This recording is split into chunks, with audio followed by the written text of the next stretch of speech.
The rich man and the beggar. Jesus was talking with the religious leaders. They thought they were good, but many of them loved money more than God. So he told them a parable that went something like this. Once there was a rich man. I wear fine clothes. I eat fine food. My life is fine, so fine. Outside his gate there lived a beggar called Lazarus. I'd gladly eat the rich man's leftovers. I'm covered with sores, and the dogs keep licking them. But the rich man did nothing to help Lazarus.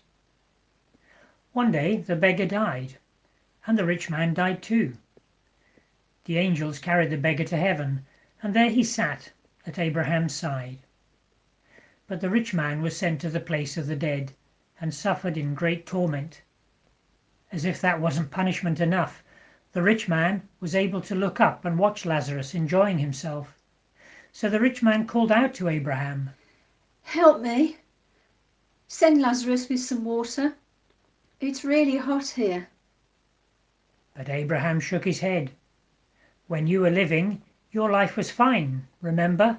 But poor Lazarus suffered in pain. Now he is fine, and you're the one who is suffering. Please help me. Again Abraham shook his head. There's a huge valley between us, and no one can cross it. I have 5 brothers. Send Lazarus to warn them, so they won't suffer like me. Abraham shook his head a third time. They have the teaching of Moses and the prophets. They already know how they should live. But if somebody came from the dead, they'd believe him and they'd change their ways. Abraham shook his head once more. If they won't listen to Moses and the prophets, what difference would it make if someone came back from the dead?